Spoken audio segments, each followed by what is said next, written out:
Buenos días, buenas tardes, buenas noches, dependiendo a la hora que nos esté viendo. Me presento, mi nombre es Karina Arévalo, docente rural, y hoy nos acompaña Hernando Romero, del clan Epinayú, de aquí del resguardo Jepirra en Cabo de la Vela, eh, persona dedicada al transmitir nuestros saberes ancestrales dentro del territorio. Bueno, hoy estamos en contacto para que nos cuente un poco cómo se establece el matrimonio dentro de la cultura guayú. Bueno, en la cultura guayú, el tema de lo que vendría siendo el matrimonio se maneja en algunos aspectos por desconocimiento, eh, como si a la mujer guayú se vendiera o se intercambiara por chivos.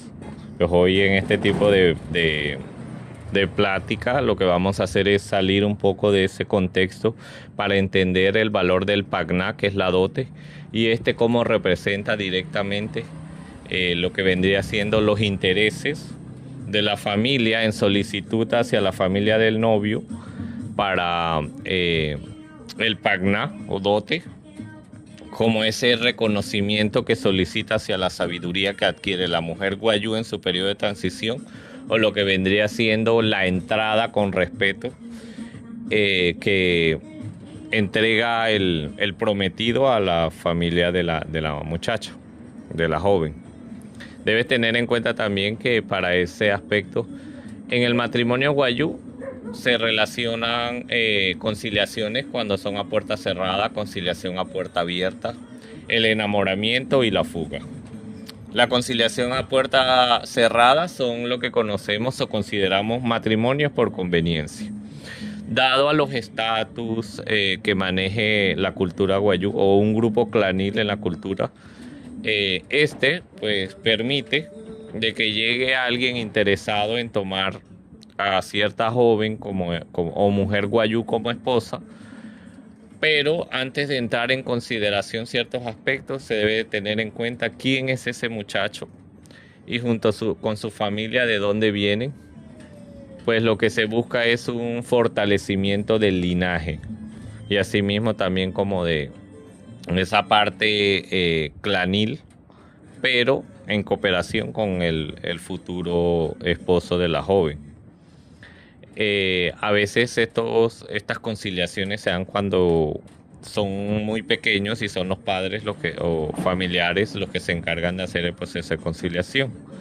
Deben tener en cuenta que la conciliación a puerta cerrada en este punto no es un hecho de conciliar el matrimonio y después 20 años es que se van a encontrar o a juntar estos para el matrimonio. Aquí en este caso se permite que ellos, al ser muy cercanos al grupo clanil, se vean creciendo como amigos y después es que se da el perfil hacia el futuro prometido de la muchacha. Ya un periodo prudente cuando termine la joven su periodo de transición. El pagnao dote, que de por sí también tiene sus puntos establecidos dependiendo del linaje de cada familia. Podríamos estar hablando de clase alta, aquel que porte entre sus bienes, no territorio, porque todos los guayú, pues, por línea matrilineal contamos con territorio, y no se puede hacer acreedor de un territorio si no eres de línea clanil, matrilineal. Entonces solo sería como si tienes vacas, caballos, chivos, ovejos, pues se te permite principalmente estar como en linaje alto. Linaje medio, quien tiene caballos, tienen chivos, ovejos, burros. Clase baja, chivos, ovejos, gallinas. Y está el que despectivamente a veces se denomina como el guayúguata, que es el que no tiene nada, que dispone en algunos casos también como de esa colectividad. Voy donde mi vecino para que me permita en colaboración un aporte para mi matrimonio, o si dado el caso en algún conflicto, pues que me colabore para solventar la indemnización que debo hacerle a quien le falle como miembro de ese clan. Siguiendo en el tema del matrimonio, tenemos también la conciliación a puerta abierta. Aquí ya se tiene en cuenta lo que vendría siendo la opinión de la muchacha. Aquí el joven, aunque no cruce palabras con las muchachas, le llama la atención. Él, en compañía de su tío materno, se acerca a la familia de la joven y estos directamente empiezan a indagar sobre ellos, de dónde son, de dónde vienen, cuál es el respeto con el que cuentan ellos dentro de su comunidad. Asimismo, también si cuentan con enemistad o por línea matrilineal, algún familiar cuenta con enemistad con otro clan, pues esto hace parte fundamental de que si es positiva esa respuesta, pues se niega la posibilidad, porque se resguarda la vida y la integridad del pilar fundamental de nuestra cultura, dado a que si se llega a tomar venganza en contra de ese joven, pues se pueden llevar por delante la vida de la muchacha. Entonces se evita ese aspecto. Si al final los padres están de acuerdo en el proceso de conciliación, llaman a la muchacha y ella pues ya directamente especifica si está de acuerdo o no. Si dice que sí, pues se hace el proceso de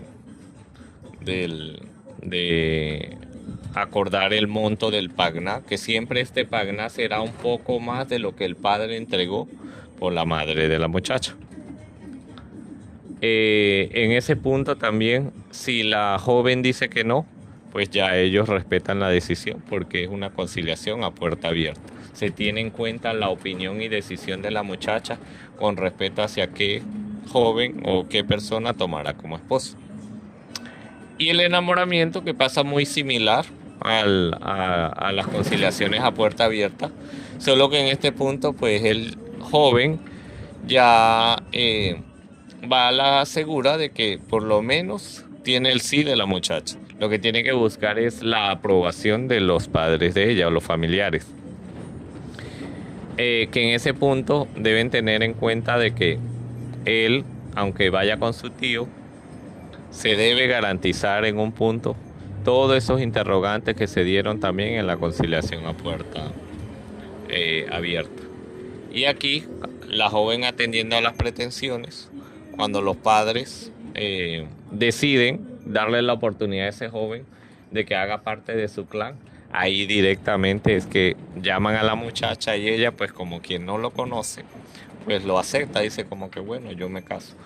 Pero, ¿por qué se da de esta manera? Porque de darse un punto en donde los padres se den cuenta de la muchacha que ellos ya han interactuado antes, aunque no le haya puesto una mano encima a la muchacha, colocaría sobre la mesa dejando en duda la pureza de la muchacha, de la mujer guayú. Entonces se cuida mucho de ese punto, porque de lo contrario el joven tendría que pagar una indemnización a la familia de la muchacha por haber faltado a la pureza de la misma. Y de ahí es que se paga el pagná, la dote correspondiente a lo que sería esa unión matrimonial entre los dos. Pero recuerde que existe un vínculo entre ellos, y a veces para los padres ese joven no es el que ellos visualizan como el adecuado para su hija, y se dan las negaciones en esa conciliación para involucrarlo dentro de ese clan matrilineal. Pero como entre ellos existe un vínculo afectivo, es que se da la fuga. Ellos se escapan, él en complicidad con algún familiar se lleva a la joven a vivir ese cariñoso amor que ha surgido entre ellos. Y ya con el tiempo, aunque la joven pueda volver, pues ya sería para dos aspectos principales. El primero, a decirle no, ustedes se equivocaron con el muchacho, no me ha faltado nada, me ha ido súper bien. O en definitiva decir no, perdóneme, me equivoqué, no fue el hombre que yo pensé, no debí fallarles a ustedes, pero aquí estoy. Entonces allí no hay un cobro de indemnización por parte de la familia de la joven hacia la familia del joven, porque él no entregó pagná, y el pagná al final también es ese compromiso verbal que se cierra con la entrega del pagná, de velar por el bienestar y la integridad de la muchacha. Y en ese punto, pues, si él incluso en esa vida de matrimonio la golpea a ella, pues al darse ese compromiso, la familia de ella tiene la libertad de ir a la familia de él a cobrar una indemnización, donde cobran las lágrimas derramadas por la muchacha. Si hay sangre derramada en esa golpiza que le proporcionó el muchacho a la joven, pues le cobran hasta la última gota de sangre derramada por la muchacha a la familia del joven. Y así se da el proceso para separar. Ese es causal de separación. Si ella recoge sus animales, porque es correspondiente para ella, quien falló fue él. Y también se da el aspecto de que si hay hijos, no hay un juicio de quién le corresponde la custodia. Por línea matrilineal, los hijos le pertenecen a la madre, así que ella se lleva a sus hijos. El hombre se queda en su territorio con el rancho o casa que le construyó a ella vacío, porque ella se lleva todo.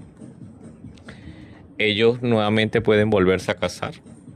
A él le costará un poco más porque empezarán a indagar, bueno, ¿y él por qué se separó? No, porque golpeó a la hija del clan tal. No, negada la posibilidad porque no voy a entregarle mi hija a un golpeador, por decirlo de esa manera, a un maltratador. Y la joven pues se casará nuevamente, ella sí con mayor facilidad, eso sí, en esa vida matrimonial en segunda instancia. Ella deja a sus hijos con del matrimonio anterior con su abuela, su madre, ellos quedan con su abuela y ella inicia su vida de matrimonio con el otro esposo que tiene, sin responsabilidad con los otros muchachos. Sí tienen cercanía y demás, pero no va a tener esa responsabilidad del esposo de velar por la crianza o alimentación de eso. Para eso está también lo correspondiente al pagná que se le fue entregado a ella y con el que volvió nuevamente a su territorio. Muy interesante lo que nos has contado, Hernando. Ahora, para finalizar, yo quisiera que tú nos respondieras. Hablaste mucho sobre la dote y el pagná. Y sabemos que las personas que no han interactuado con la cultura guayú o no conocen esta etnia piensan que eso es una compra. Pero en realidad sabemos que es un reconocimiento que el hombre le hace a la mujer. Pero explícanos un poco por qué se da este reconocimiento. Principalmente se da el reconocimiento dado a que la mujer guayú, como pilar fundamental de la cultura, inicia su periodo de transición, que es un aislamiento que va entre 6 meses a un año, en donde ella adquiere toda la sabiduría de lo que es ser una mujer guayú. Mientras nosotros como varones estamos por ahí de nuestras anchas y nuestras anchas y anchas, como decimos, la mujer guayú está formándose como ese pilar fundamental, adquiriendo sabiduría, adquiriendo conocimiento, destrezas en el tejido y todos esos elementos que hacen parte de la transición. Nosotros como varones lo reconocemos al momento de lo que vendría siendo entregar el pagná.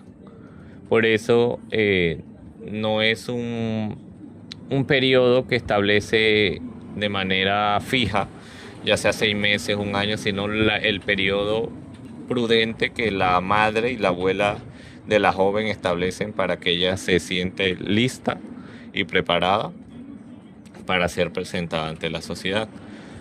Todo eso nosotros lo tomamos en reconocimiento también en el pagná para darle ese valor a la formación de la joven en su periodo de transición. Vale, muchas gracias, Hernando. Ahora, como última pregunta, quisiera preguntarte si tú crees o consideras que es importante preservar estos saberes y conocimientos ancestrales dentro de los colegios etnoeducativos. Bueno, yo creería que sí. Tengo conocimientos por parte de mi madre que estuvo en el proceso de la conformación de lo que vendría siendo la estructuración de la Nacoaipa, los lineamientos que establecen la educación propia para el proceso etnoeducativo del departamento de La Guajira junto a la organización Yanama. Creo que tengo entendido que fueron alrededor de 50 docentes en el territorio departamental, siendo mi mamá docente etnoeducadora del municipio de Uribia. Entonces creería que este tipo de de compartir de saberes impartidos directamente desde lo etnoeducativo en las instalaciones de cada educación propia o instituciones en zonas rurales, municipales y demás, que permiten como esa interacción de nuestros usos y costumbres, al igual que la lengua materna, deben seguir siendo parte fundamental, así como otras disciplinas como el inglés, pues también se debe dar la oportunidad de hacer la apropiación de esa identidad propia de nuestro territorio, a partir de las asignaturas como cultura y lengua, en este caso sería Wayuunayki, y cultura, pues nuestros usos y costumbres, que es desde allí donde esos principios también se dan desde los días étnicos que se desarrollan en cada instituciones educativas, donde se establece el compartir de saberes, se escoge a la Mahayut, que no se toma en cuenta el tema de la belleza, sino la sabiduría ancestral que esta joven adquirió en su periodo de transición. Entonces, teniendo en cuenta todo eso, me parece fundamental la aplicación de la educación propia dentro de la preservación de nuestros usos y costumbres en las instituciones educativas del departamento, ya sea en zona rural o zonas urbanas. Claro que sí, y es muy importante decirle a las personas que de pronto no tienen conocimiento de esto que ya tenemos SEID, que es el Sistema Educativo Indígena Propio, que es el que protege todos estos conocimientos y saberes ancestrales dentro de las instituciones educativas. Entonces, Hernando, agradecerte por tu tiempo y por darnos esta oportunidad y este espacio de compartir y de adquirir esos conocimientos que de pronto muchas personas no sabían sobre la cultura wayuu. No, yo encantado de compartir todos nuestros saberes con ustedes, que más personas se den a la tarea de conocer bien cómo son esas tradiciones de nosotros como wayuu, que de pronto terminan siendo señalativas por desconocimiento o ignorancia de las prácticas que nosotros tomamos como tradiciones del territorio. Pero ya con este dato y el compartir en los aspectos educativos podemos permitir aterrizar ciertos conocimientos. De verdad, muchas gracias por tenerme en cuenta, Karina. Muchas gracias y muchas gracias a ustedes por vernos. Chao.